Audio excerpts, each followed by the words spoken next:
1 डिसेंबरपासून न्यायालयात बार असोसिएशनला बसण्याची परवानगी मिळाली असल्याची माहिती अचलपूर बार असोसिएशनचे अध्यक्ष गोडबोले यांनी सिटी न्यूजशी बोलताना सांगितले। कोविड-19 अनलॉक की प्रक्रिया शुरू हो चुकी है। धीरे धीरे सब कुछ खुलता दिखाई दे रहा है। केंद्र सरकार ने जिस प्रकार से लॉकडाउन लगाया था, उसके बाद महाराष्ट्र सरकार ने भी धीरे धीरे छूट देना शुरू की है। मंदिर शुरू हो चुके हैं, बाकी अन्य व्यवस्थाएं भी शुरू हो चुकी है, परंतु अब तक के अचलपुर न्यायालय रहो या पूरे महाराष्ट्र के बार रूम बंद है, जहाँ पर अधिवक्ता बैठकर कामकाज करते हैं। उनके क्लाइंट को वहाँ पर बैठकर वो उनसे पूछताछ करते हैं, उसके बाद ही उनके तरफ से वे कोर्ट के अंदर लड़ते हैं। हमारे साथ में है अचलपुर बार एसोसिएशन के अध्यक्ष एडवोकेट विजय गोडबोले। उनसे हम जानेंगे क्या उनकी प्रतिक्रिया अब तक के, क्या उनको परेशानियों से गुजरना पड़ रहा है कोर्ट में कामकाज करते समय। नीतीश जी, बात ऐसी है कि मार्च महीने से लॉकडाउन चालू हुआ और अब तक लॉकडाउन में जो वकालत का पेशा है, उस पेशे के अंतर्गत जो भी वकील लोग काम करते हैं, बाकी जो स्टाफ है, अटर्नी है, उससे संबंधित जो बिजनेसमैन है वहाँ पे, ये सभी के ऊपर ये जो आपदा आई है, महामारी के चलते हुए सभी का रोजगार जो है इतना डिस्टर्ब हो चुका है और किसी के समझ में ये नहीं आ रहा है कि अब ये कब चालू होगा, हमारा कोर्ट कब चालू होगा, कोर्ट का फंक्शनिंग कब से चालू होगा। और एक अभी खुशी की बात यह है कि आज ही हमारे जो उच्च न्यायालय ने सर्कुलर भेजा है, उससे 1 तारीख से 1 दिसंबर से वकील की जो कोर्ट में जो प्रोसीडिंग चलती है, वो प्रोसीडिंग अब नियमित रूप से चलने लगी। उसमें उन्होंने टाइम जो है थोड़ा कम किया है, लेकिन अब 1 तारीख से कोर्ट हमारा नियमित रूप से चालू रहेगा, ये आपको मैं बताने जा रहा हूँ। मैं सर एक महत्वपूर्ण सवाल हमारे दर्शक भी जानना चाहते हैं, किस प्रकार कोर्ट में अधिवक्ता काम करते, लेकिन ये लॉकडाउन होने के बाद में अभी जब तक ये बार रूम बंद था, किन किन परेशानियों से वकील लोग गुजरे, कैसा कैसा उन्होंने काम किया है, गाड़ी ऊपर ऐसा बैठकर। वकील बोले बात, एक वकील के बाद सामाजिक बंधन भी है, वकील रोड पे नहीं आ सकता। दूसरी वकील की परेशानी ये है कि उसको कोर्ट के सामने जाना है, विद्यमान कोर्ट के समक्ष उसको रहना है, उस परिसर में उसको रहना है, पक्षकार के साथ रहना है, तो उसको ठीक ढंग से उसके कपड़े होने चाहिए, उसका बुक पॉलिश होना चाहिए, सभी बातें, उसके ड्रेस, उसके कपड़े, एक एक चीज़ को उसको देखना पड़ता। लेकिन वो ये नहीं बता पाता कि उसकी अंदर की जो आर्थिक कंडीशन है फाइनेंशियल, वो फाइनेंशियल में वो कुछ बोल नहीं पाता। उसकी तकलीफ यह है कि वो हमको भी, किसी को भी ये नहीं बता पाता कि भाई मेरे ऊपर क्या संकट है। अब 8 महीने से हमारा कोर्ट बंद है, 8 महीने से कोर्ट बंद होने की वजह से बाकी तो सब चालू है। घर के जो बुज़ुर्ग लोग हैं, वो उनकी जो मेडिसिन्स है, बच्चों की पढ़ाई लिखाई है, वो ऑनलाइन तो चल ही रही है। ये जो सारा खर्चा है, ये वकील के लिए बहुत बड़ा एक संकट है। और ये संकट इसलिए भी है कि वकील को किसी ने मदद नहीं की। समाज देखता है कि ये सर्वसंपन्न वर्ग है, सर्वसंपन्न वर्ग है, ये उनकी सिर्फ सोच है। उसको प्रैक्टिकली अगर देखा जाए तो वकील को ना पेंशन है, ना उसको कोई लोन देता है।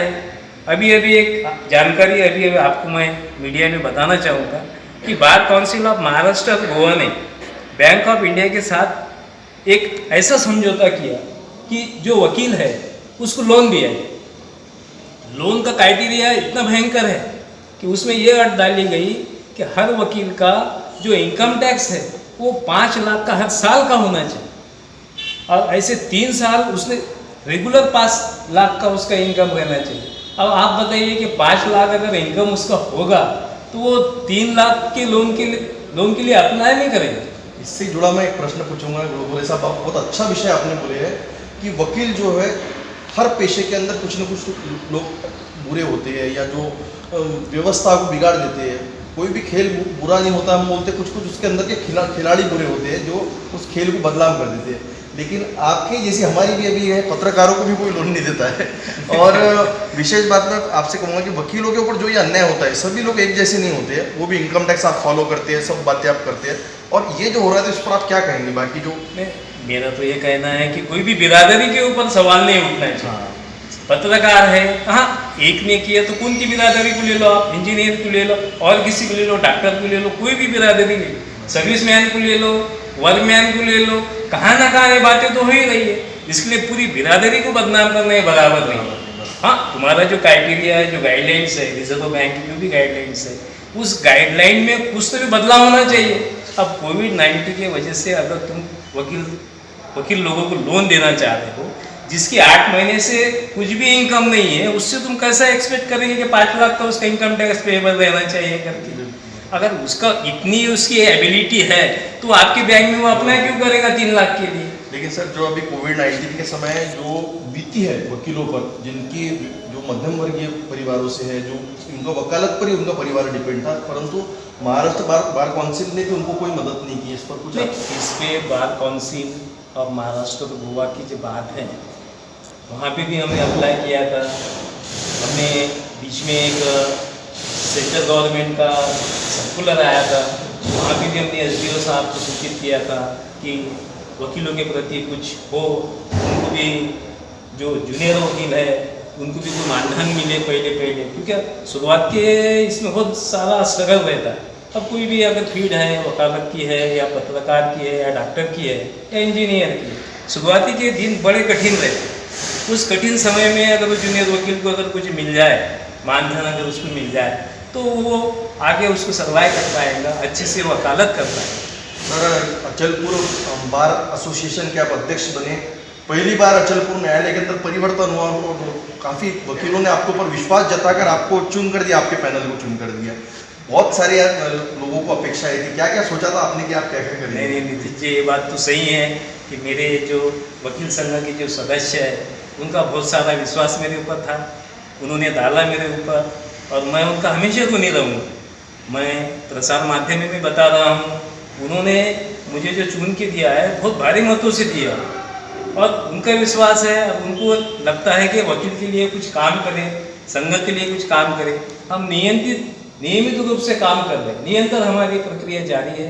हमने, अगर आप हमारे बार काउंसिल को, बार एसोसिएशन विजिट अगर आपका हुआ, मैं आपको हर बात बता सकता हूँ कि हमने कितने बार अप्लाई किया, बिल्डिंग का काम हो और कुछ वकील की जो भी समस्या है उसके बारे में हम हमेशा लेकर हायर अथॉरिटी। अचलपुर न्यायालय की इमारत के लिए वकील संघ के बहुत अच्छे प्रयास रहे हैं, कहाँ तक पहुँचे, कहाँ तक उसको सफलता नहीं मिल पाई है अब तक?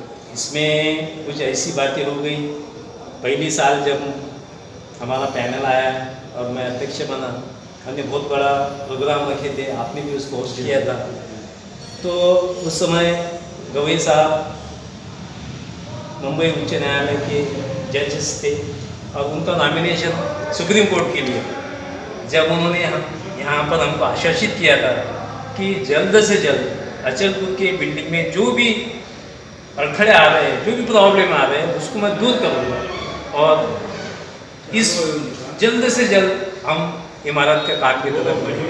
लेकिन ये अच्छी बात है कि साहब सुप्रीम कोर्ट के जज बन गए, और फिर भी उनका हमेशा जहाँ भी हमारा प्रोग्राम होता है हम उनसे मिलते हैं, और वो प्रोग्राम में वो हमेशा हमको आश्वासित करते हैं कि कुछ अभी भी बिगड़ा नहीं है, अपना काम हो जाएगा, और वो जारी है, प्रोसीडिंग जारी है उसका।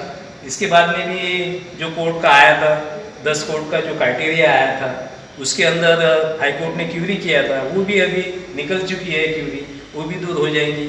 लेकिन ये जो आपदा आई है, ये जो संकट आया है महामारी का, इस संकट की वजह से सारे काम ब्रेक हुए, हम भी रुक गए, सब रुक गए, सब जगहों का जो विकास का कार्य है वो सारा रुका पड़ा। सर, मेरा एक महत्वपूर्ण सवाल है, आने वाले 1 तारीख से बार रूम भी खुल रहा है, सब वकील लोग एक जगह बैठेंगे, ऐसी स्थिति के अंदर आप अपने अधिवक्ताओं को, अपने सहपाठियों को कामकाज करने के लिए क्या बोले, क्या अपील करेंगे सावधानी बरतें? मैं तो जो भी अभी महामारी है उसके बारे में इतना नॉलेज हर किसी को हो गया है कि कैसा रहना है, कैसा बिहेवियर करना है। वो जो क्लाइंट आते हैं वो तो हाँ, नहीं क्लाइंट आते हैं, लेकिन उसके ऊपर भी हमारा वाच रहेगा, प्रतिबंध तो रहेगा ही। अभी भी बंद जब था, जब भी हमारा एक बार का एक मेंबर वहाँ बैठता था, किसी की भी एंट्री हो, पक्षकार अगर आया है, उसका संबंधित कार्य अगर है तो वो ही अंदर आएगा, बाकी किसी को हम अंदर नहीं आने। और भी आपकी क्या ऐसी मांग है कि क्या क्या व्यवस्थाएं कर देना चाहिए? व्यवस्थाएं तो अभी बार हमारा खुल जाएगा, उसको जो भी हमारे ऊपर डायरेक्शन दिया गया है हाई कोर्ट ने, उसको हम फॉलो करेंगे। और एक सबसे बड़ी बात यह है कि बार को जो बैठने को जगह नहीं थी, उसका भी प्रस्ताव हमारा मंजूर हो चुका है। जो बार का हमारा बिल्डिंग है, उसी के बाजू में वो जगह नियुक्त की गई थी, उसके बाद सैंक्शन भी हो चुका है। उस पर बहुत जल्दी काम 1-2 महीने में होने वाला है, ऐसा मैं प्रमुख जिला और सत्र न्यायाधीश से जब मिला था मैडम साहब से, उन्होंने मुझे बताया कि ये अपना सैंक्शन हो चुका है, इसलिए वकीलों को बैठने की जो जगह की जो कमतर थी, वो व्यवस्था हम बहुत जल्द से जल्द पूरी कर सकें। हमारे साथ थे अधिवक्ता एडवोकेट विजय गोड़बोले साहब, जो कि अचलपुर बार एसोसिएशन के अध्यक्ष है, अचलपुर वकील संघ का नेतृत्व कर रहे हैं। विशेष बात यह है कि आने वाले 1 तारीख से बार रूम खुलने वाले हैं। बार रूम में विशेष सभी वकीलों की बैठने की व्यवस्था होने वाली है। जो वकील अब तक के गाड़ियों के अंदर बैठकर कहीं भी पेड़ के नीचे बैठकर काम कर रहे थे, उनके लिए अब व्यवस्था सरकार ने सोची है। हमारे साथ गोड़बोले साहब ने बताया कि आने वाले समय में बहुत अच्छी व्यवस्था अचलपुर न्यायालय के अधिवक्ताओं के बैठने की होंगी। जिला सत्र न्यायालय से भी उन्होंने अपील करके यहाँ पर की बिल्डिंग के लिए भी उन्होंने जल्द से जल्द यहाँ से बिल्डिंग का प्रस्ताव हाईकोर्ट में भेजा है, जिसे जल्द से जल्द मान्यता मिलने की बात भी कही।